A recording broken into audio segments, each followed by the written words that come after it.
Hola, muy buenos días. Hoy en nuestra clase de historia abordaremos un tema muy interesante, el Antiguo Egipto, una civilización que se ubicó al noreste de África y que inicia en el año 3150 a.C., cuando los asentamientos que se ubicaron a orillas del río Nilo se unieron formando un solo imperio y finaliza hacia el año 31 a.C., cuando las tropas de Marco Antonio y su aliada Cleopatra, la última faraona, fueron vencidas por las tropas romanas de Octavio. Egipto logró consolidar un poderoso imperio y, como lo veremos a lo largo de su historia, desde el 3150 a.C. hasta el año 31 a.C., tuvo momentos tanto de esplendor y desarrollo como momentos de crisis. Ahora, para poder comprender mejor su historia, los historiadores han dividido esta en varios periodos. Tenemos un periodo arcaico que inicia en el año 3150 a.C., luego un imperio antiguo que inicia en el año 2700, le sigue el imperio medio que inicia en el año 2050 y por último el imperio nuevo que inicia en el año 1550. Ahora los invito a ver el siguiente video.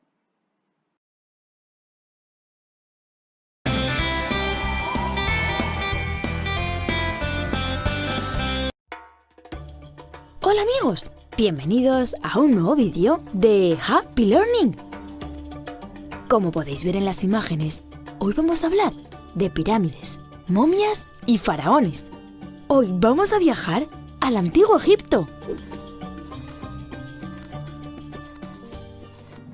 Egipto es un país que hoy en día todavía existe, situado en la parte noreste de África. Pero lo que llamamos Antiguo Egipto era una civilización que empezó hace más de 5.000 años y que duró aproximadamente 3.000.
Morían, los cuerpos de los faraones y de algunos nobles eran momificados para conservarlos después de la muerte. Esas son las famosas momias. Las momias se metían en sarcófagos, ataúdes lujosos que estaban cubiertos de bonitos dibujos y jeroglíficos. Los jeroglíficos eran las misteriosas escrituras egipcias. El significado de los jeroglíficos fue un misterio durante milenios. Pero hoy, gracias al trabajo de muchos arqueólogos, sabemos traducirlos y podemos entender parte de lo que dicen. La verdad es que todo lo que rodea al antiguo Egipto me parece fascinante. Ya sabéis que conocer el pasado nos permite entender el presente y mejorar el futuro. Adiós amigos, hasta el próximo vídeo.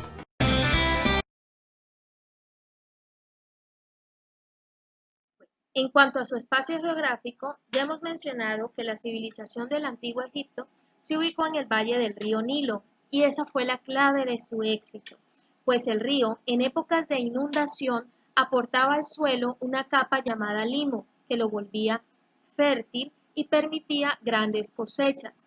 Además, el río servía como vía comercial. En cuanto al manejo del río, los egipcios aprendieron a controlarlo, construyendo tantos canales como diques. Igualmente, distinguieron tres estaciones anuales: las de inundación, las de siembra y las de cosecha. Esto permitió un gran avance agrícola, que a su vez permitió un gran desarrollo cultural y artístico del cual somos testigos hasta la actualidad. Por otra parte, veremos cómo esta zona geográfica se divide en dos: el Bajo Egipto al norte y el Alto Egipto al sur. En estos centros se ubicaron poblaciones que contaban con reyes. Sin embargo, se atribuye la unificación de estos poblados a Narmer, quien es considerado el primer faraón. Al primer periodo de la historia del Antiguo Egipto se le conoce como periodo arcaico, y este va desde el año 3150 al año 2700 a.C. Inicia cuando Narmer conquista el Bajo Egipto y forma un solo estado bajo un gobierno teocrático, es decir, un gobierno en el que el líder o el gobernante es considerado un dios o un representante de Dios en la tierra. Por lo tanto, el mismo líder político es considerado también un líder religioso. Ahora, este gobierno estaba encabezado por el faraón, considerado la reencarnación de Horus, un dios, en la tierra, y concentraba todo el poder.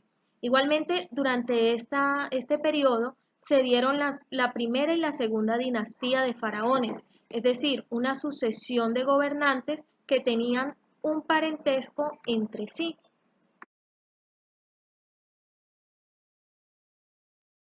En un segundo periodo denominado Imperio Antiguo, que va desde el 2700 a.C. hasta el 2050 a.C., se suceden las dinastías desde la tercera a la octava. Igualmente ocurre una importante expansión territorial y desarrollo económico, y la capital se va a trasladar a Menfis. Por otra parte, con el faraón Sócer se inicia la costumbre de crear pirámides, unas obras o monumentos funerarios exclusivos para los faraones, con las cuales buscaban conseguir la vida eterna.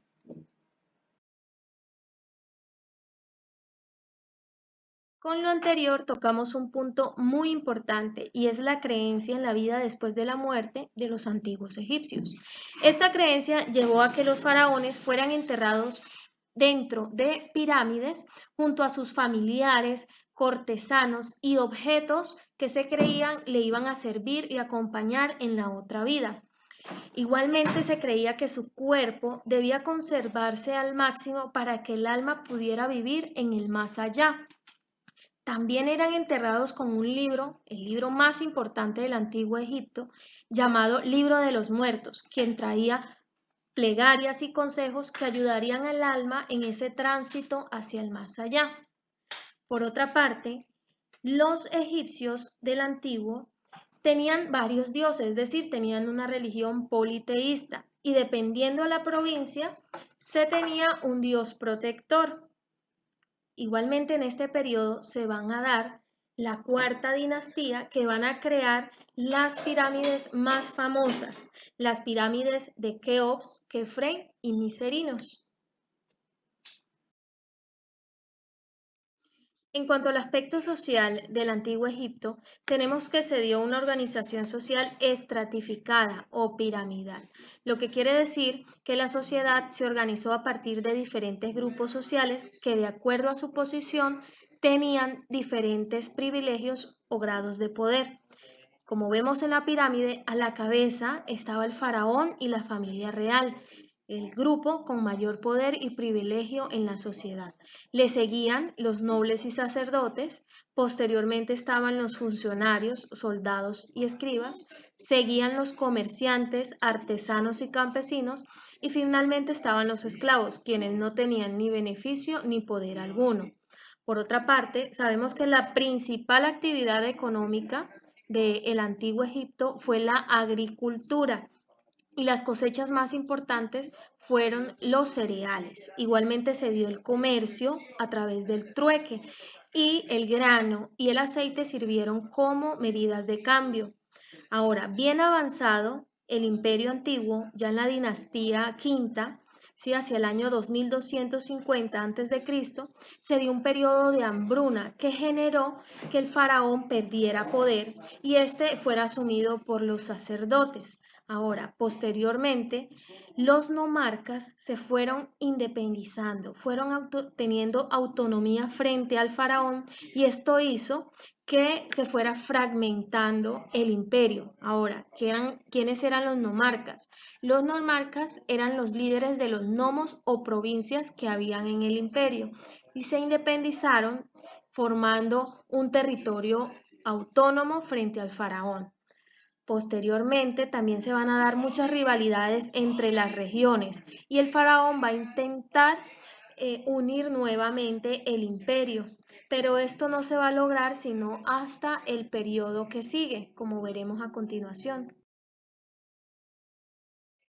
Ahora, un tercer periodo es el llamado Imperio Medio, el cual inicia en el año 2050 a.C. con la dinastía de Ameneses I.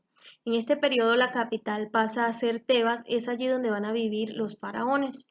Ahora, solo con Mentuhotep II es que se vuelve a unificar el imperio, que como habíamos visto, se fue fragmentando por el gran poder que habían adquirido los nomarcas. Ahora, los faraones, precisamente para controlar ese poder, fueron creando la figura del visir, un administrador de justicia y de los gobiernos reales, con el cual se va a centralizar y se va a fortalecer el imperio para quitarle el poder a los nomarcas.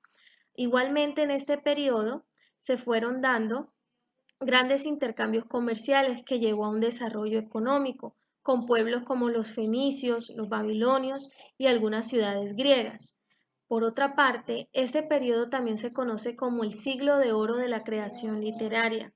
Aquí en este periodo se va a aumentar la escritura, llamada jeroglífica, la cual consistía en unos signos con formas de objetos, de personas, de animales, la cual fue escrita tanto en el papel llamado papiro, por la planta del cual procedía, y en los templos. Era una escritura sagrada, la cual estaba a cargo solo de los funcionarios llamados escribas, quienes llevaban las cuentas de aspectos comerciales y legales. Ellos también elaboraban el llamado libro de los muertos, el cual era un libro muy costoso. Otro hecho relevante del Imperio Medio fue la invasión de los Hicsos, un pueblo semita nómada emparentado con Palestina, que entre los años 1800 y 1500 invadió Egipto al norte. Crearon como ciudad capital Avaris y desde allí fueron dominando todo el Bajo Egipto. Esto hizo que nuevamente el imperio fuera debilitado y fragmentado en distintos poderes locales. Ahora, el pueblo de Ixo, a la vez que fueron adoptando costumbres egipcias, también aportaron técnicas militares a los egipcios y herramientas o armas importantes como las espadas, los arcos y los carros de guerra. Herramientas y técnicas que fueron apropiadas por los egipcios y utilizadas posteriormente en sus campañas expansionistas. Ahora, solo el príncipe de Tebas, Camosis, es que el que va a lograr debilitar y vencer a la ciudad de Avaris, la ciudad de los Ixos. Tebas fue una ciudad que logró mantenerse independiente, ¿sí?, y autónoma frente a la invasión de estos pueblos, y fue desde allí que se dio el ataque para expulsar a los Ixos, pero solo Amosis I es el que va a lograr expulsar definitivamente a los Ixos. Este rey, Amosis, era hermano y sucesor de Camosis. Un último periodo es el Imperio Nuevo, que inicia en el año 1550 hasta el 31 a.C. Ahora, en este periodo van a reinar los reyes más famosos y se van a construir los templos impresionantes de Karnak y Luxor en Tebas, en homenaje al dios Amón.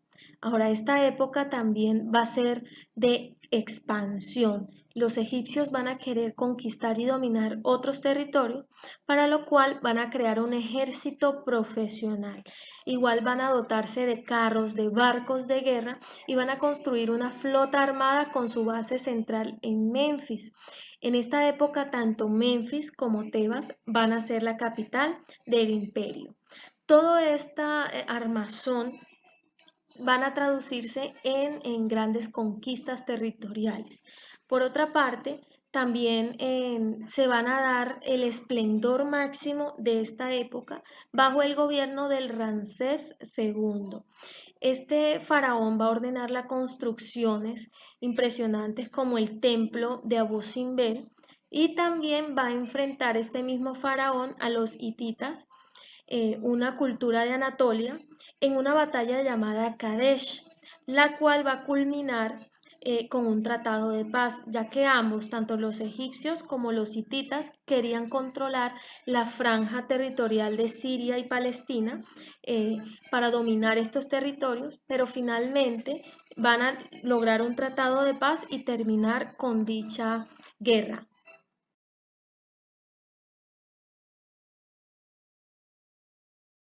Ya en una época tardía del Imperio Nuevo, Egipto va a entrar nuevamente en decadencia. Hacia el año 1060 a.C. inician unas luchas internas por el poder, al igual que invasiones de pueblos extranjeros, como los nubios, los asirios, los persas y los griegos, ¿sí? Con esto, el imperio vuelve a fragmentarse y a debilitarse, y nunca más Egipto va a volver a recuperar su antiguo esplendor. Hacia el año 332 a.C. ingresa a Egipto Alejandro Magno como un libertador ante los persas, y los sacerdotes lo reciben y lo coronan como faraón. A su muerte, Ptolomeo va a fundar la dinastía de los Ptolomeos. Él fue un militar griego, ¿sí?, que va a dejar un legado importante hasta cuando Roma convierte a Egipto como una más de sus provincias hacia el año 30 a.C., cuando las tropas de Octavio vencen a las tropas aliadas de Cleopatra, la última faraona, y Marco Antonio. Bien, chicos, con esto terminamos entonces la explicación de el antiguo Egipto. Espero que les haya gustado, que hayan entendido, y pues los invito a desarrollar el siguiente taller que está adjunto, y recuerden que todas las preguntas que encuentran en el taller fueron explicadas aquí, es decir, acá pueden encontrar todas las respuestas. Saludos.